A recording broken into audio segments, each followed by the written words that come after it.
Hello! Welcome to another one of my discussion videos where I talk about a topic surrounding books. And today we're going to be talking about the Goodreads Choice Awards because I just find them and the discourse around them so fascinating. And we decided to go in a slightly spicy direction because today I want to talk about why the Goodreads Choice Awards will never be what you want them to be. So let's get into it. If you are unaware of Goodreads, it is a book tracking, book discussion, book club, social website that has been around for quite a while. I've been using it since 2011, I think, and it was fairly well established then. It used to be independently owned, but then Amazon bought it at some point. I don't remember exactly how long ago, but Amazon now owns Goodreads and runs it. So the Goodreads Choice Awards happen starting usually around the end of the year, so November, and they kind of run through December in the run-up to Christmas, and that timing is very important. We will talk about that in a little bit. Basically, they start with 20 books in various different categories, and people can then vote on which books they think should win the awards. I think it goes from 20 to 10 and then the finalist. So one of the things that I hear people talk about for why they feel frustrated with the Goodreads Choice Awards is because it feels like a popularity contest. That's what I hear most people say. Oh, it's just a popularity contest. Like, the books aren't earning their way onto the Goodreads Choice Awards. It's not that they are the best quality books. They're just the most popular books from that year. And I want to talk about some reasons why I think that it's actually deeper than that. It's not just that it's a popularity contest, though that plays into it a little bit. So I'm going to talk about 3 different points for why I think the Goodreads Choice Awards will always be disappointing to us on booktube. The first one is the rules. It is hard to find like a set of rules for how books get onto the Goodreads Choice Award nominations. Genres can be very wishy-washy. I think we've all had that experience of like going to the fantasy books and finding a literary fiction book that has a slight fantastical element and it's suddenly in the fantasy genre and we're going like, wait, that's fantasy? Like, none of the fantasy booktubers even know about this book because it's much more of a literary fiction book. So genre is always going to be weird. I would always find at my library, they used to have it separated out by genre.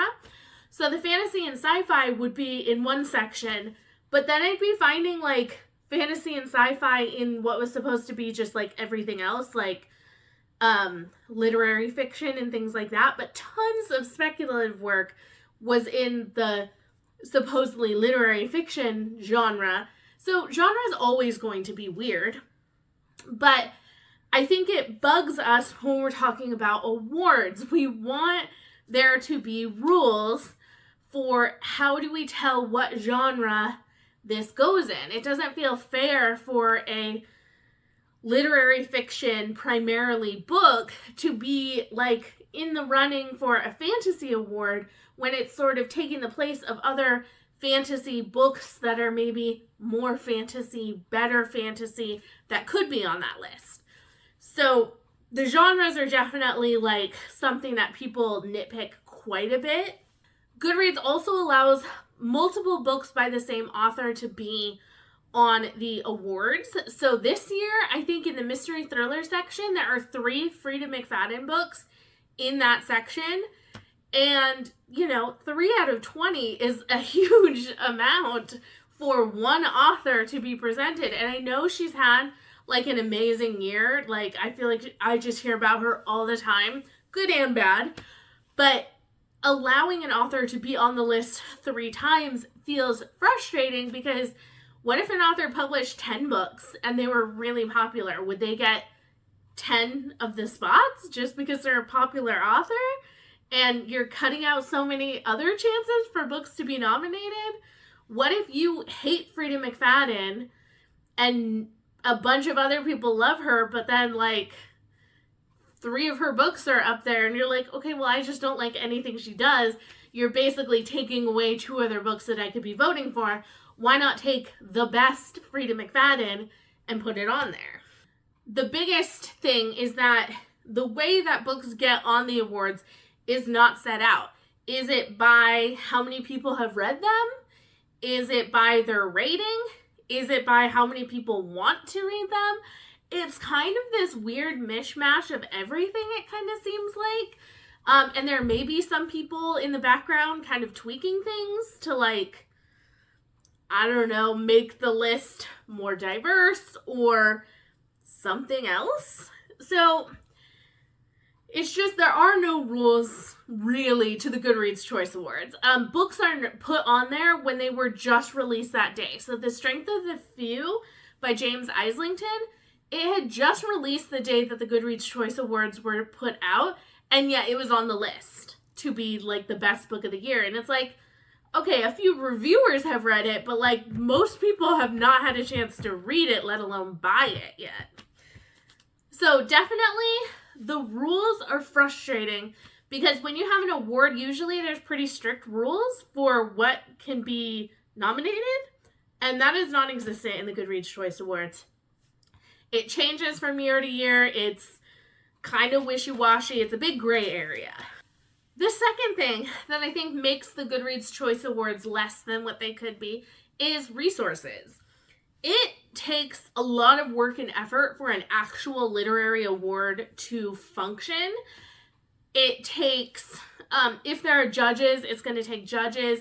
It takes people to collect votes, analyze them, whatever. It can take people organizing the books into the genres that they're supposed to be in, people kind of making sure everything's the way it's supposed to be. Depending on how your award is judged, is going to take resources. So someone who is working in an award setting, like working for the award to put it on, they really need to know their stuff. So when it comes to like genre and stuff, you have to be very knowledgeable about where should a book go, where is it generally accepted, how should this award be structured, what about voting, what's the best way to set up voting so that like the book that the most people want to win is the one that does, and things like that. You need time for people who are voting to read the books. So the Goodreads Choice Awards runs over a very short amount of time. There are so many categories and like 20 books in each category and only a short amount of time in which to actually read the book. So I need to do some research and figure out how long it is from when the nominations for the first 20 books comes out to the final one being chosen as a winner. But it's not a long time, and it's not enough time for anyone to read probably all of the books in one genre, let alone in all the genres. So I looked into this, and it's much worse than I thought. There are only 19 days between when the opening round opens on November 11th to when the final round closes on November 30th. That is a very tight schedule and does not allow time for people to actually read the books that they might not have heard about before the awards started. So you need time for an award to function well. I know the Hugos have quite a big like lead up. They are run in April, I believe. I'm going to pause myself here because everything that I said after that was not true. So the Hugo Awards open up initial nominations in January. The finalists are announced March 29th, and the deadline for the votes is July 23rd. And this was for 2025. So that left 116 days for reading of the materials and voting. And that is just so much more time than the 19 days that the Goodreads Choice Awards get. And Goodreads doesn't give much time. I don't know if there's a person behind the Goodreads Choice Awards? Like, how many people? Is it their only job to be focused on the Goodreads Choice Awards? Do they have other jobs? Is it like a team effort?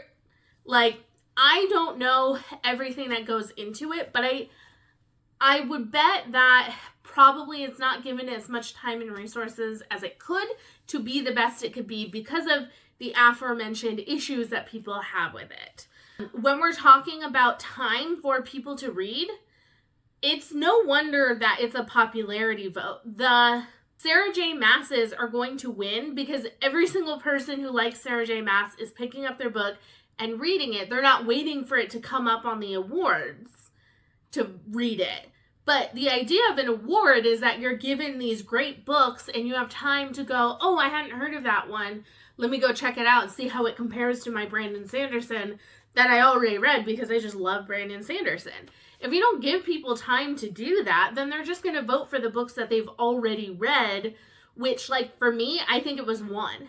I think I had just read Wind and Truth on the fantasy Goodreads Choice category. I'd only read one, Brandon Sanderson. I was going to read that book whether or not it was part of the Goodreads Choice Awards. So when I'm looking at it, I'm like, I don't know if any of these are better than Wind and Truth, but I feel like if I'm going to vote, I'm going to vote for the one I read, not the one that, like, I've heard is good. So, you know, it just creates a sticky situation where people are either voting for something they haven't read or just voting for the ones that they've read because they're the most popular. And then the final reason why I think the Goodreads Choice Awards will never be what you want them to be, and this is probably the biggest reason why everything kind of wraps itself up into this big conclusion. The Goodreads Choice Awards are an ad. They're not actually an award in any sense of the word. And I have some things that I think back up that claim. So Amazon started as a bookstore. It has always striven to have its hands in the book market. Amazon as a business sells books at a loss on its website because it knows that if it can take a loss on that, it can get you to buy other things that are more expensive online. It has its hands in Kindle, Kindle Unlimited, indie publishing, Audible, audiobooks. Like, it has its hands so stuck in the book market. It is trying so hard to be the only way that we can get books. It really is. So when Goodreads was bought out by Amazon, I kind of have my radar out for, like, what is Amazon doing with Goodreads? Amazon wants you to buy books from Amazon when you're on Goodreads. It's very easy to just click a link and go, oh, I want to buy this book from Amazon real quick. And yes, there are other things listed, like you can buy from Barnes & Noble, but I bet Barnes & Noble has to pay to be on the Goodreads website, where Amazon doesn't because it's itself. So Amazon has shown that it wants you to buy books from them, and Goodreads is another way that they're doing it. Another reason I think the Goodreads Choice Awards is an ad is the timing. When does the Goodreads Choice Awards come out? Oh, November, very close to Christmas, a very commercial holiday, especially in the United States. Shocking. When does the Goodreads Choice Awards end? Oh, very near Christmas. Okay.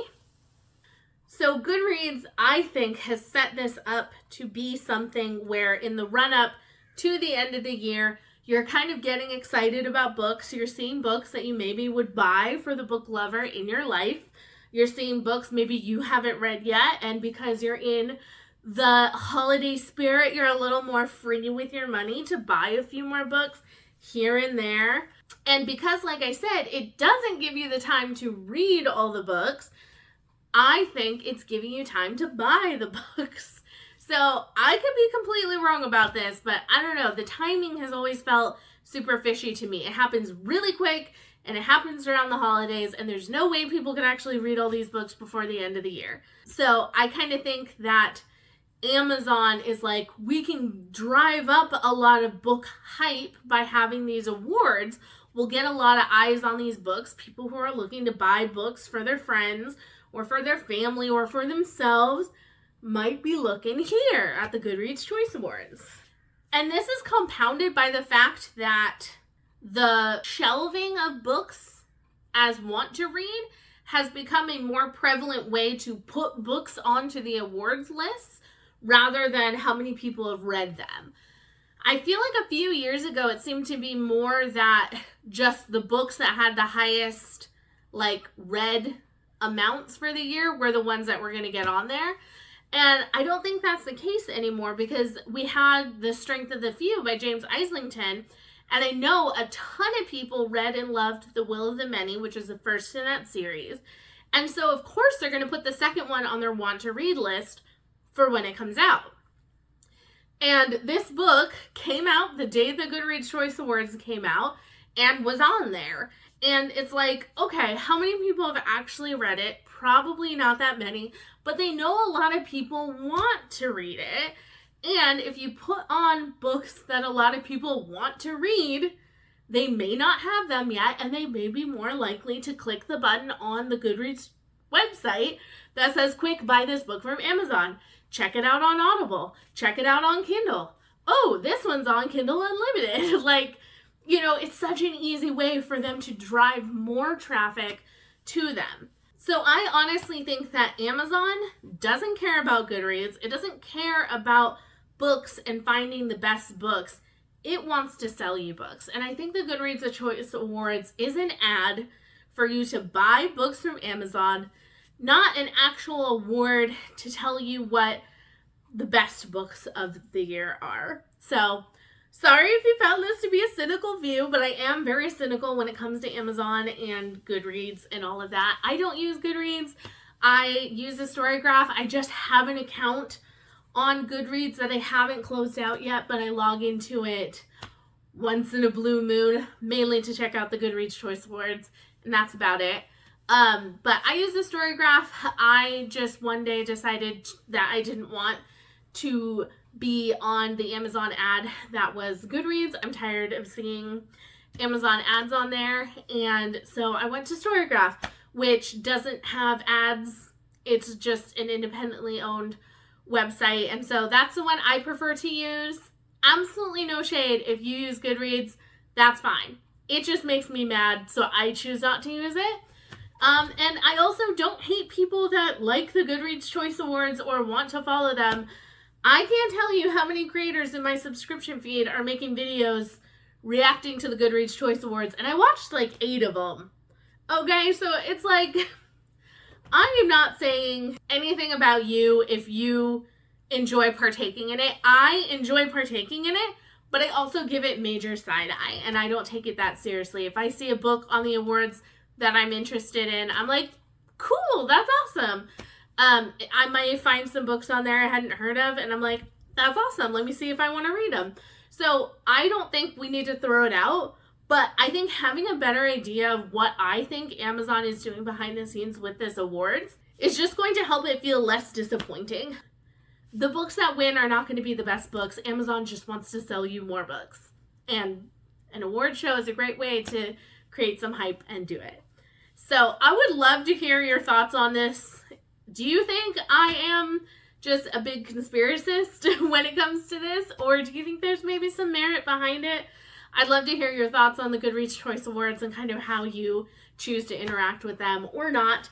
And I just appreciate you for being kind in the comments and having a conversation with me. Thank you so much for watching. I'll see you in the next video. Bye!